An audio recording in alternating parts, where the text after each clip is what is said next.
When did you first start training and studying martial arts? I started in I was in, I did the backyard taekwondo when I was young. Yeah.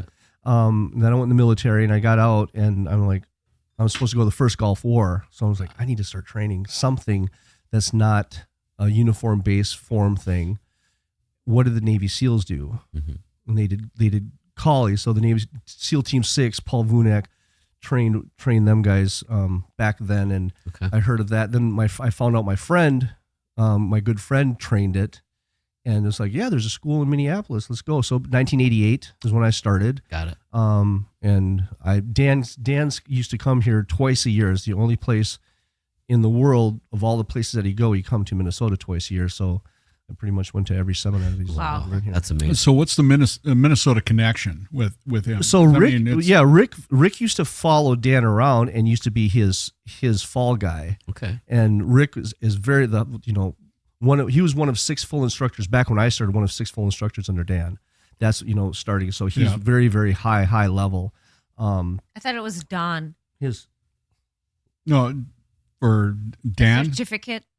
Oh, Don would be a black belt, but that's different because Collie doesn't have. We don't have belts. They don't have belts. Okay. They just have a sense of learning where they go. Different levels of guru. It's funny. How it all goes, but we never were. We don't show that stuff. So, but going through Rick, I started with Rick. I think started like 83, 82, 83, 84, somewhere around there.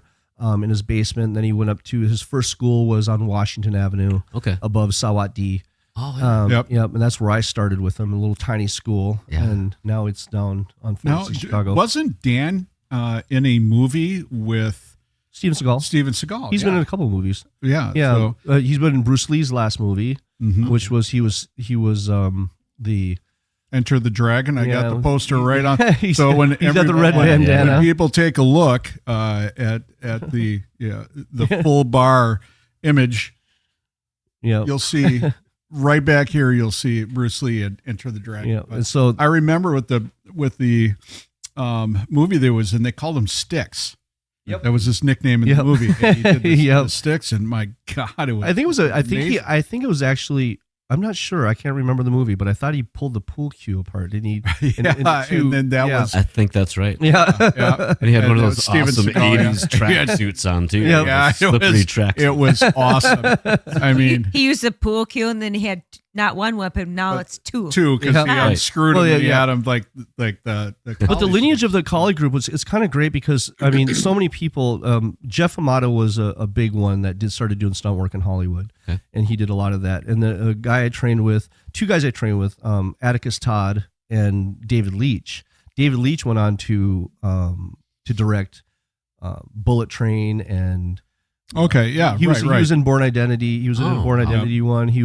He's done a lot of stuff. He did Deadpool 2. Okay. He directed these, and he's been in a number of movies. And then Atticus Todd was in, if anybody watched Yellowstone, he was a Native American guy. Oh, sure, the cop, and so they trained there, and that's their lineage and stuff. So it's kind of cool. It is so cool. It just how far back it goes. Yeah, I'm sitting next to somebody here that's even close to that. Yeah, I mean, I started Subak Do in 1996. Okay, and then I did Chung Mukwan. I did 4 years of that prior to that. So I started my journey in 1992, and he was 88. So I mean, a little bit of a jump ahead, but it's good to see that you're doing. Something, especially with your eldest kid and doing that. I hope you can, continue to do that because I mean, that's awesome. Like I said, training with the dads today, with the younger kids, man. I did a jumping jack once. Where do you live?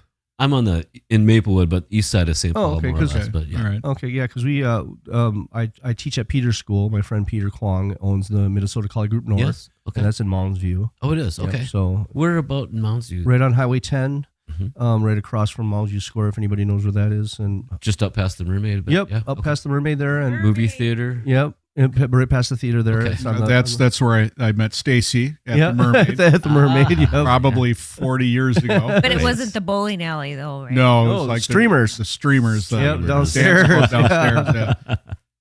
So, So what are you doing nowadays? For music or martial arts? What's the day in the life of Tony nowadays? Well, gosh, right now, music, so GB Leighton is summertime is busy, so we're booking. We were lucky to get you on a Saturday night, folks. Right. Yeah. Seriously, when I gave you true. a call, I actually looked at the GB Leighton, the calendar and went, oh, they got a hole. I'm gonna get a hold of Tony and see. Thanks, Tony. Of course, thank you guys. Yeah, we got to come out and see you too. I want to come out. Absolutely, and see you. Of course. So you're doing the GB Leighton. I want a thing. backstage drum pass. Oh, you'll get it. Yeah. So you're doing the GB Leighton thing now. So summer's really busy. What do you guys? Where are you playing at now? Well, right now we really have moved, and Brian's moved out of the bar scene for the most part, and so that's why summer gets so busy. It's festivals and outdoor stuff and fairs and all those types of things. So that's kind of what we're gearing up for now. Doing quite a bit of travel. Brian has done a ad campaign for Lake County up north. Yeah, I actually saw that. I was wondering what's going on with that. Is that more to promote the shows, or is that just to promote Lake County? Okay, so they just wanted to use him as the spokesperson, and I think he did the jingle. Where's that. Lake County? North Shore? North Shore and up Iron Range. Okay, gotcha. Yeah. So we've been doing quite a few shows in Duluth area, Virginia, so a lot of stuff up north in the range because of that. Well, it's probably kind of fitting too, because the music that you're doing probably, resonates there a little bit. Resonates. Oh yeah, with Bob Dylan, of course. Yeah, sure. And there's so much cool music up that way too. I don't know if you're familiar, Trampled by Turtles. Oh yeah. Oh sure. I do have a story about Trampled by Turtles, right. And I hope no one gets angry with me about this. When I worked at O'Donovan's Irish Pub downtown Minneapolis, those guys would come in. Actually, they at the red carpet, they would play a lot up there, and they're just so people know, they're a Norwegian death metal band, right? No, they're not. They're country, right? They're folk artists. No, they're folk, but Polka. So there was another band that was just like them that was playing. They were playing at I think at one location. I think it was First Avenue, and another band was playing with down at the State Theater. And the band that was playing at the State Theater was another, like a California band, just like them. So they would come in and they were playing over there, and we were they were kind of getting together and partying. And the other band was like, "Hey, do you want to come to our show and stuff like that?" Yeah, we're Trampled by Turtles kind of went on their own and stuff like that. But I think they were talking about maybe playing together or something like that. 'Cause, they're a Minnesota band, Trampled by Turtles, right? Yeah. The other band was not. I think they were a California band. And can't remember the name of the other band, but they're kind of national. But those guys stayed and drank so much that they had 2 dates at the State. So it wasn't Trampled by Turtles, but they were, I think they were around at the Avett time. Brothers, maybe? Was it wasn't. Like I'll find the when we have a little bit of a break, I'll find the name. But we got them. They got so drunk. I didn't say we get them. They got so drunk that the next day they had to cancel the show at the State Theater. Oh, geez. Oops. At the State. Wow. Were they hungover? They were so hungover that they had to. No, they were cancel. probably still drunk. And I remember that because I think they were talking about. I think that was the story. They were talking about Trampled by Turtles, or talking about doing a tour with them, and they Trampled by Turtles. They were playing nearby, and I remember that. And then we got them way too drunk. They canceled the show. I'm like, oops. Oh, Hey, it's all rock and roll. Yeah. Yikes. So let me. I'm going to take a look, and I'm going to find the name of that band. They were really cool guys. And was it the Mowgli's or Mumford and Sons? No, it's another band. You'll recognize the Mumford's band not name from California, but okay. But they were kind of that West Coast kind of deal. So I'll let Stacy take over. I'll find the name of the band, and you guys will go like, oh my god, did you really How did do we that? forget that? Yeah. So how many times you playing pretty much every weekend then, or Excuse me. It's getting to be that way. good? Yeah, and there's off nights too. So we'll go down to Iowa on a Thursday night to do something. Oh, cool. But summertimes, that's why it's cool, because it's Arnold's Park in Okoboji. It's a little resort town in the Midwest, and that's cool. Super cool. And there's a built-in crowd. And Sure. But Brian has a great following in the Midwest. Sure. So it's all cool. And there's other stuff too. Getting back to the other things that I do. I mean, Brian and GB Leighton is the full-time gig for the most part, but I just spent this last week with some other bands and doing some fill-in stuff and some old friends that I've done gigs with before too. So it's kind of fun.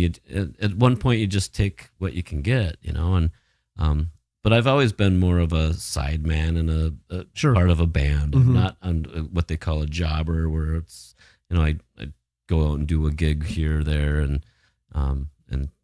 Is this go out your on- full-time job? I'd say yes at this time right Okay. now it is. Cool. What was your full-time job during this whole time you were, Well, you did? initially when I first joined GB Leighton, that was my full-time job. We were working 7 nights a week, and we had a really good run. Other careers that you had? I've been a drafter, drawing. I've done a lot of labor, a lot of labor labor work. stuff. Okay. I like working with my hands Sure. and that stuff. And my last labor job that I had was working in the trades, making concrete countertops, bar tops, that kind of stuff. And I injured myself. I was injured on the job, and that's kind of when You had said in your bio that was a major change in your life, or you what was the words that you said that you did it give you some epiphanies, or did it make you think differently? How did that it certainly change made me think differently. I had to really learn how to use.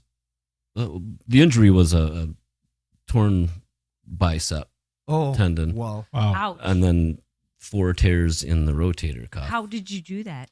The job I was doing at the time with the concrete work, we were doing an install, and it was a piece that was maybe 10, 12 feet long, and it was a big piece. It maybe weighed 400 pounds.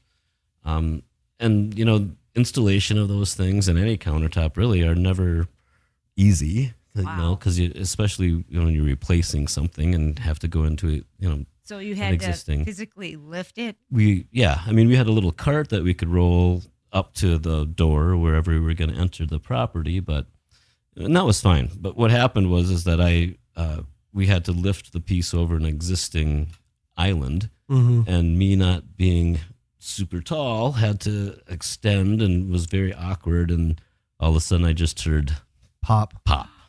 and My God. And you said it changed your outlook. How did it change your outlook? I just thought, I think as much as I love physical work, It's not for me. It's not. I can't do it, and I still want to, if I'm out trying to lift stuff and do all this stuff. And, finally over through this process of injury settlements and all that kind of stuff, and trying different things and going back to other skills and jobs that I've had.